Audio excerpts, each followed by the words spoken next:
Welcome, everybody, to the American Space Museum. I'm Mark Marquette, and we're so glad you're with us today to stay curious. Today, we're going to talk about the shuttles of the month of January. 10 of them launched.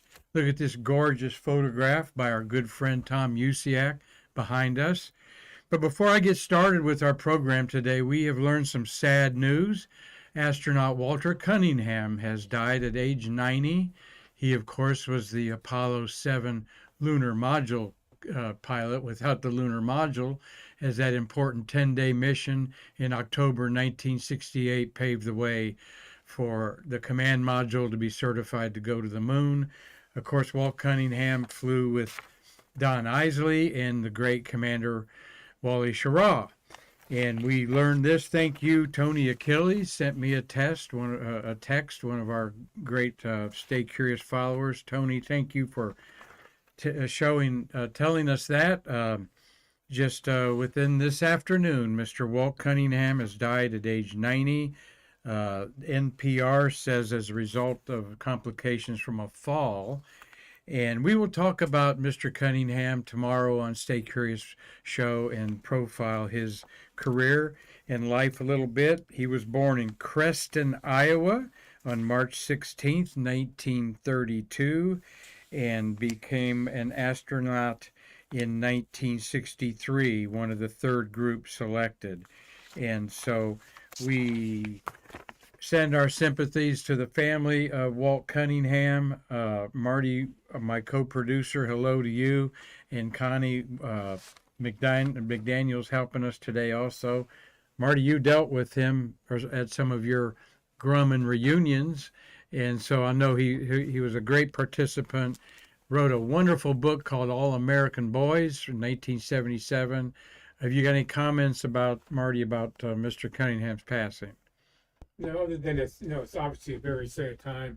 We're losing Apollo, Mercury's Germany Apollo astronauts, fairly quickly. So it's a sad day. Yes, you add them up. There's not many. None of them. The youngest moonwalkers is Harrison Schmitt, and he's 87 years old. Only 4 of them left. So God bless Walt Cunningham and all you've done for NASA and to promote space business. We will talk about Walt Cunningham's passing tomorrow on Stay Curious. 90 years old, boy, that's a long run. And a lot of us baby boomers have parents that old. I do. My mother, God bless her, and that was not part of the mortality tables 30 years ago, I'll tell you. So people are living longer and having great life. And we'll share Walt Cunningham's tomorrow with you on Stay Curious. Well, we wanted to kick off 2023 with our Shuttles of the Month, a feature that we promoted most months last year. It's interesting to see the number of shuttles that are launched each month, as well as which orbiters. Do they have some similarities into them? And as we look at this gorgeous, I'm sorry, there I had a picture of Walt Cunningham. I racked that up and we didn't show it there. Back to Walt, just got to make this comment. The best flat top of any of the astronauts ever, okay? Gus Grissom's a close second, but boy, he kept that thing aircraft carrier flat on there. And I love that picture of him with their aviator scarf. And so we will be talking about Walt. He's got a Hasselblad in his hands there, Usiak Brothers.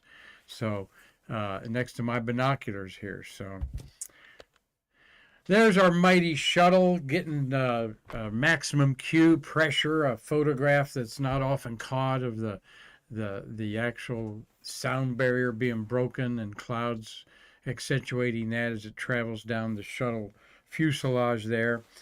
January is a great beginning month for space shuttle achievements. We had 2 Russian Mir spaceship exchanges of Americans in the month of January, 2 of the 9.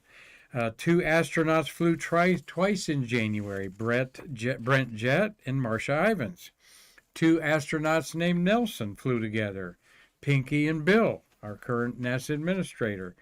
And of course, the 2 shuttle tragedies were launched, Columbia and Challenger. Of those 14 who died from the Columbia and Challenger accidents, 2 of them flew their first missions in January.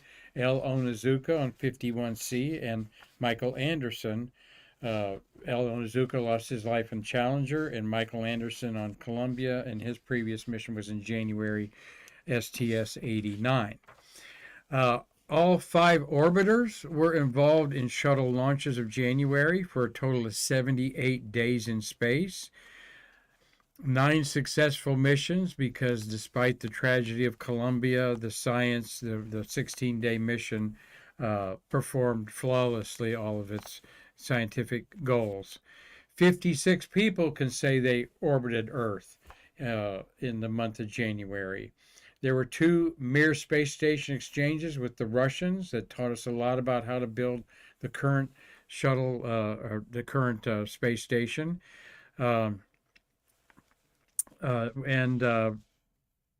61C, we're going to see here in a minute, had an all-star crew of Hoot Gibson, future NASA administrator Charlie Bolden, Chang Diaz, Franklin Chang Diaz, who had 7 space flights, tied with Jerry Ross, Steve Hawley, astronomer to go to space, and then of course 61C had the 2 Nelsons, Pinky and Bill. So 2 NASA administrators flew on that 61C mission, as Charlie Bolden, become a NASA administrator in the Obama administration, and Nelson is in the administration today with President Biden. And a couple other facts about the shuttles of January. 8 of the 10 were launched before noon. So that was good on you launch processing people, Marty. As my good friend Marty and co-producer here worked on the engine side of the shuttle after spending part of the decade of the 60s on the lunar modules. 1 night launch, that was STS-72, and 1 night landing at Edwards, 61C. 5 of the 10 had 7 crew members, and 5 of them landed at Kennedy Space Center and 3 at Edwards. So we'll tell you a little more about the shuttles of the month here, as we have just there are the shuttles of the month. I could have had that up there. So anyway, there are our 10 shuttles of the month up there. We'll talk about them in detail a little bit. We got that line coming back on our green screen there. We'll have to figure that out in post-production today. But what gorgeous photos we're going to see here of the shuttle. There are the 10 shuttles. Columbia flew 3 times, Challenger once, Discovery twice, Atlantis once, and Endeavour 3 times. And there are their official insignias of them. Yes, Marty? Let's go to plus. Pardon me? Don't go to 4, go to plus. Oh, okay. I went to 4 instead of plus. Oh, I see. Yeah, it does change it there. Some of you might be wondering as I go to 3 here why I look so sharp today. And with a jacket on. Well, this is part of my duties at the American Space Museum, as I'm the community liaison, and I'm involved with the Museums of Brevard as their president. There's 22 museums in the very niche museums that all celebrate the history and roots of this wonderful county. And so it's a privilege to be leader of that. We had a meeting today at 9 o'clock at the Veterans Memorial. Then I went to the Space Coast Office of Tourism, where our fans there watched Stay Curious, and had a problem to solve there that they certainly, a charity was awesome in helping me solve that, along with Booker, 2 of their employees there.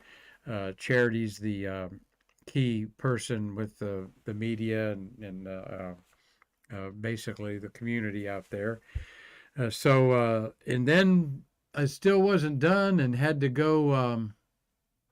Oh yeah, we had an appointment at the Hilton on Cocoa Beach to talk about Shuttle Fest, and they threw me a big ringer in that, folks. I'm not sure we'll have Shuttle Fest in April. May have to move it to another date, and I'll let you all know about that soon. But so when we're very busy here on the Space Coast, Marty, it's just the 3rd of January, and I tell you, the traffic is already March traffic out there. with the snowbirds down here.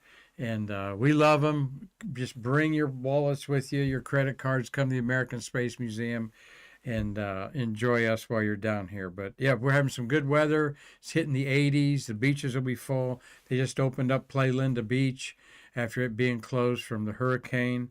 So we're going to have a good spring here. It's still winter. We're only 2 weeks into winter, frankly. So we don't have spring till March, but it feels like spring break already down here on the Space Coast.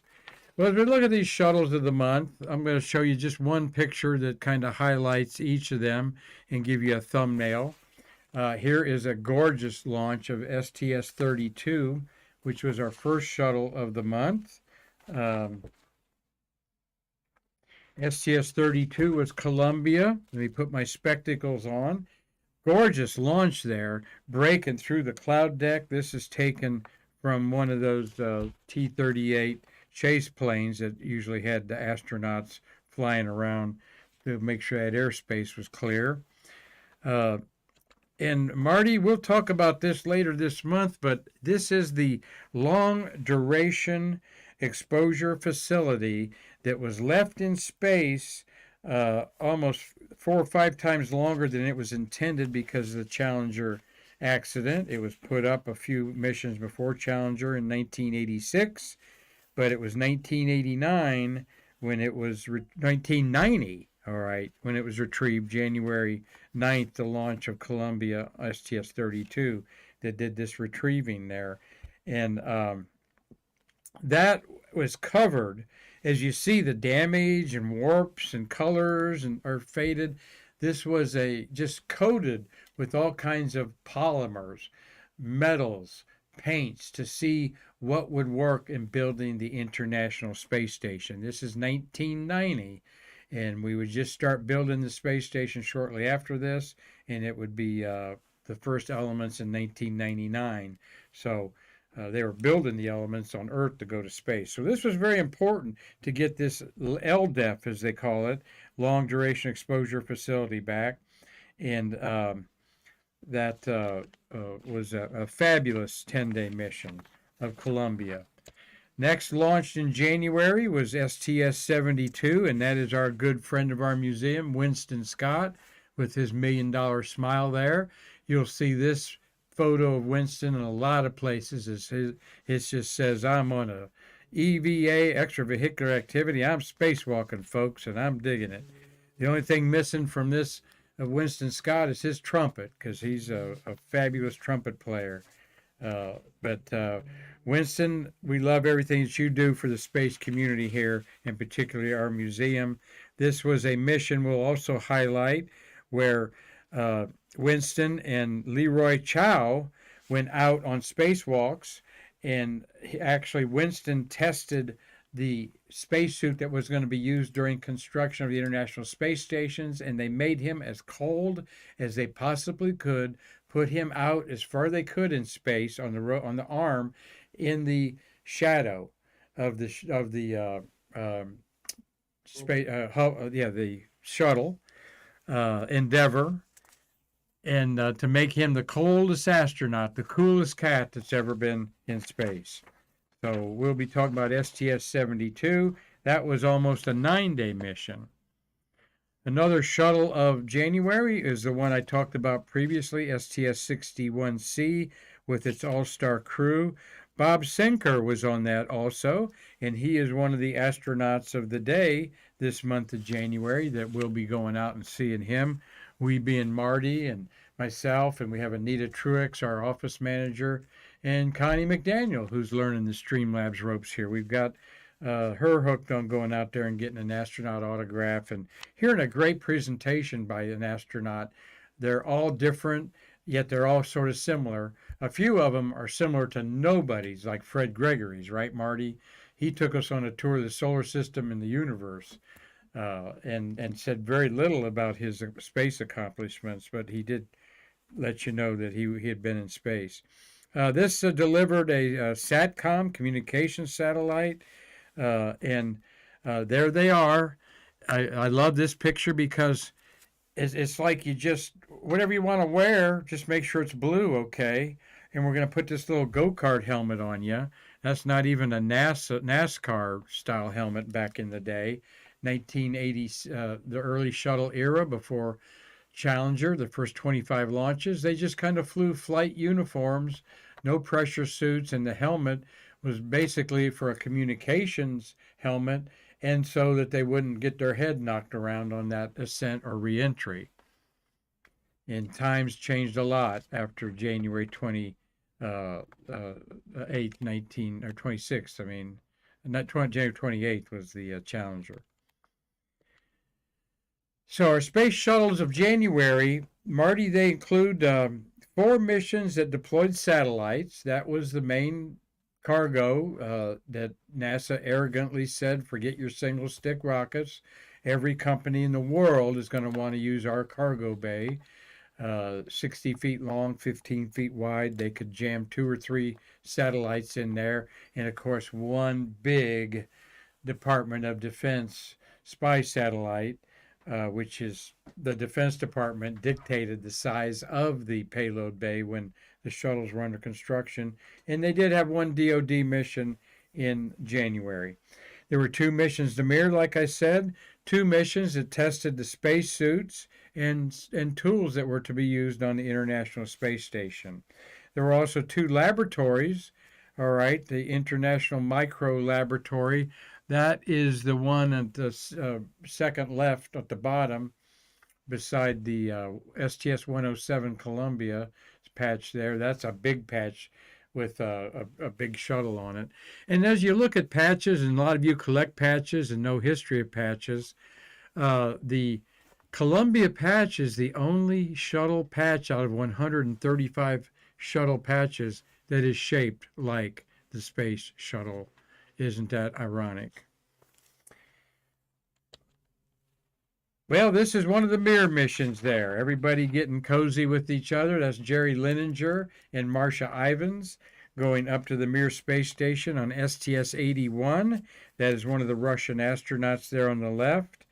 This was the 5th docking of the Mir space station, with the Mir space station. An incredible, as you look back, in 1997, we were forging with the Russians a cooperation that would lead to our cooperation today in the International Space Station, where there are 3 Russians, 3 Americans, and 1 Japanese space agency astronaut in our space station today, despite some of the problems on Earth and AKA the Ukraine invasion by Russia. We forged these friendships in space because your life depended on that other human being that was sucking the air in this can orbiting Earth with you. So we learned a lot. 1997, they docked January 12th. The missions of January shuttles, though there's quite a few of them, 10, one of the more, all of them happened after the 9th of the month, the launches. So quite a few of them happened in the last 2 weeks of January. Well, the next shuttle of the month we want to highlight is the 5th one. Endeavour was launched on January 13th, 1993. This was a tracking data relay satellite. There it is. They call them TDRS. The panels go out, all right, and at the top for energy, and at the top, that little pointy thing is an antenna that unfurls for communications. These TDRS satellites are orbiting the Earth. There's 4 of them in active and 1 in standby mode at the 4 points around our globe, so that people can always be in touch with the spy satellites that are sending data back to our top secret locations, to the orbiting spacecraft, including the International Space Station. So 54, Endeavour launched in January. And this is the crew of Columbia, STS-107.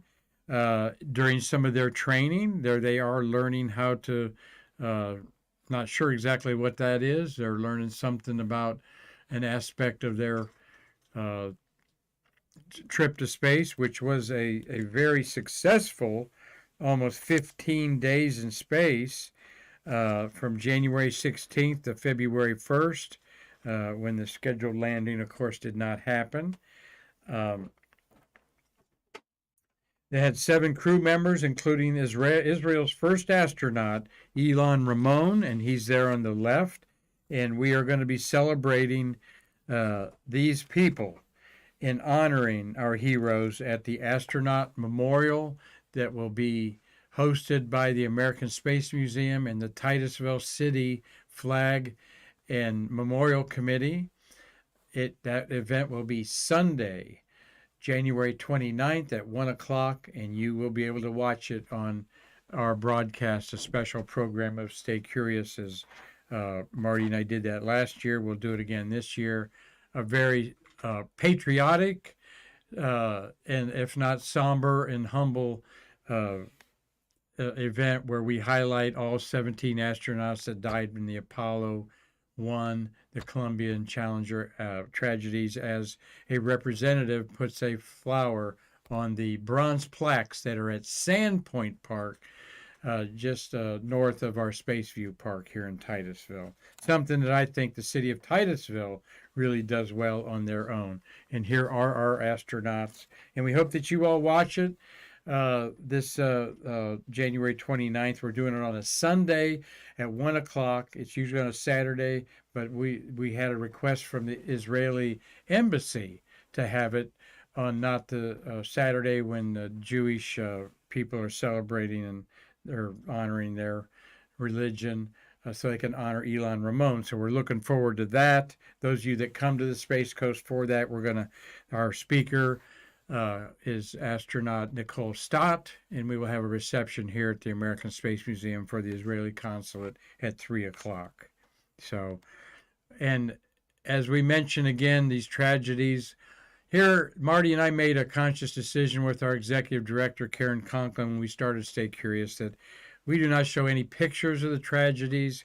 We want to emphasize the heroes, what great people they were, and how they live on in the hearts of all of us. Well, the 7th launch of January of Space Shuttles, STS-42. This is that big white patch I was talking about. This is the International Microgravity Laboratory, made its first flight using the pressurized space lab. That's what we're seeing inside here, is astronauts obviously working in space, weightlessness there. Might be a little chilly in there with the jackets, Marty, but we've talked to a lot of space workers that have been inside this as part of their job. So we look forward to having Mikey Haddad back, our payloads specialist, and Mikey will choose one of these missions to highlight for us on a Stay Curious. About the 3rd or 4th Wednesday is when he likes to come on. 7 astronauts on this, including Ulf Merbold of Germany. And all right. Again, the Shuttles of January. As I consult my shuttle scroll, Marty, we sometimes forget how many missions each of these shuttles had. And just briefly, Columbia, which has a tail number 102, had 28 missions in its career. Challenger, which is the tail number OV099, had, of course, 10 missions. The most traveled shuttle of all is Discovery, OV103. That had 39 missions, and they kind of consider Discovery as the flagship that had the most seminal missions, the Hubble deployment, 2 upgrades, and it was the return to space orbiter after both tragedies. Of course, the orbiter that replaced Challenger, no, that was Endeavour. The next orbiter, 104, Atlantis, that we have out here at the Kennedy Visitors Complex, had 33 flights. 5 of those were Department of Defense missions out of the 10 DoD missions. Atlantis had half of them. We're going to do a program one day on the DoD missions and how they help bring down the Iron Curtain. And then finally, the shuttle that replaced Challenger, and all of these cost $2 billion with a B or more, was of course Endeavour with OUR, all of you wanting to spell it right, and it had 25 missions. And you better believe that when we talked to Terry White, the shuttle garage manager at those OPFs, and Mikey Haddad and engine people like Marty Winkle. Those last three shuttles, Discovery, Atlantis, and Endeavour, they should still be flying after being mothballed 10 years ago.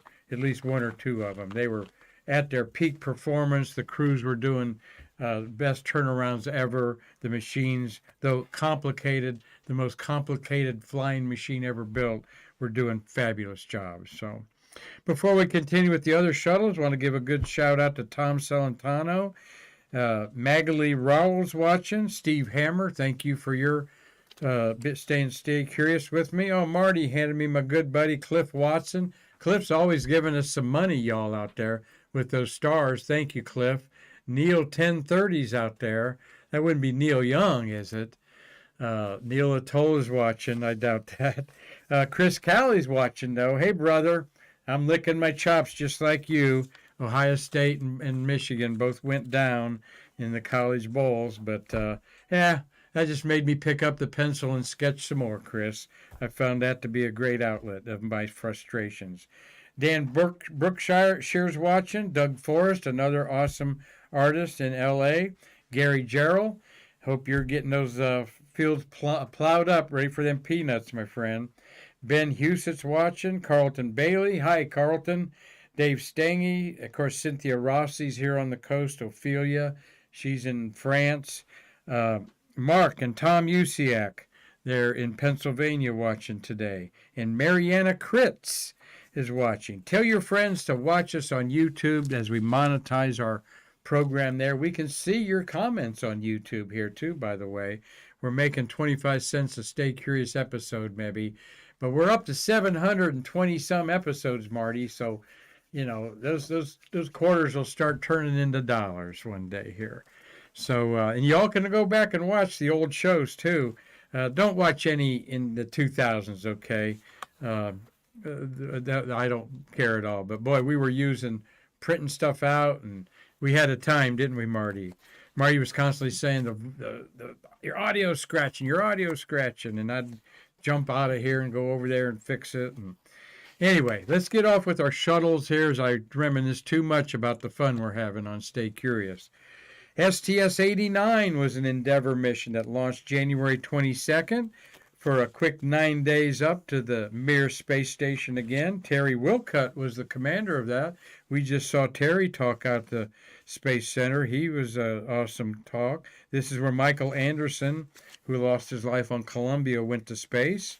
And there was a Russian on board that they took up there, Sharapov, and they dropped Andy Thomas off and exchanged Andy Thomas for, I think, John Blaha on STS-89. Then we're rolling into the ninth shuttle of the January, was launched January 24th. It was a Department of Defense top secret mission, so this is one of the few pictures you would see with L. Onizuka there on the left, who lost his life in Challenger, and that is Lauren Shriver, who was pilot and later to become a commander. And you see L's got the mission emblem on his shirt there. It's a very military-looking gold and black, and the eagle, very cool, dramatic look there on that space shuttle, STS-51C. And then, of course, the final launch of January was on January 28, 1986. Did not make it to space, of course. Just traveled 18 miles, in fact, is what they get credit for, the Challenger crew there. And this is the mission specialist. We don't have Dick Scobie, the commander, or Michael Smith, the pilot, in this picture. Instead, we've got L. Onizuka there on the left, Gregory Jarvis. That would be Brown McNair in the middle. Jarvis is in the back, and then Krista McCullough is sitting on the table with Judy Resnick beside her. and that would be Barbara Gordon. That is the was the other backup teacher in space at the time there. So and then she did fly to space. So kind of a cool picture of them. You know, I look around at the details of this, folks. God bless these people first. We miss them terribly. The Columbia accident is 20 years this year anniversary, and this being 86. So this would be 37 years for the Challenger, believe that or not, and think of where you were. 37 years ago, look at that TV they had up there, Marty. The only person allowed to have that TV operating anymore would be like me in the garage in my man cave, okay? But behind Krista McCullough there sitting on the floor is a rotary phone, a beige rotary phone on the floor. They got some lockers there. They're using a chalkboard instead of a whiteboard with magic markers. So 37 years ago, some of these us baby boomers think that's cool, but some of you millennials out there say, man, that was the Stone Ages back in the day.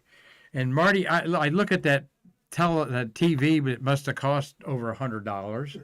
All right. And have you seen the prices of TVs? My God, like $200. There was like a 4-footer or 6-footer. God, it was huge. So technology keeps making our world smaller with communication and giving us more conveniences day by day. A gorgeous shot of to end our program today with looking at the shuttle going off the coast of 39A or B this launches from. There you see the shoreline of Florida, the Atlantic Ocean, our beaches right there. North above that is the Playa Linda beaches and the Merritt Island Wildlife Refuge. I'm not sure where this was taken from, Marty. This had to be from an orbiting spacecraft because look at the thin blue line there in the back. This was not a T-38, way too high up for that. So I'm saying this must be from a space station. Have to look that up as there's an 09 there. Someone shot it with a film camera that's got a date on it there apparently. So, but an appropriate picture to end our program today on January as we remember Walt Cunningham has passed away at age 90, and we will be talking more about him on tomorrow's Stay Curious. So thank you, Marty, for a Streamlabs job, but really thank you, Connie, for coming in early and learning this a little bit again. We need to give Marty a little bit of a break there, and it's good to see a fresh face in here learning everything. She's guaranteed me it'll take a while for her to warm up so you can hear Connie's beautiful voice, but one day that'll happen. So she said, don't count on it. I can read lips. Okay. Anyway, we thank everybody for watching Stay Curious, supporting our American Space Museum any way you can. This is tax time.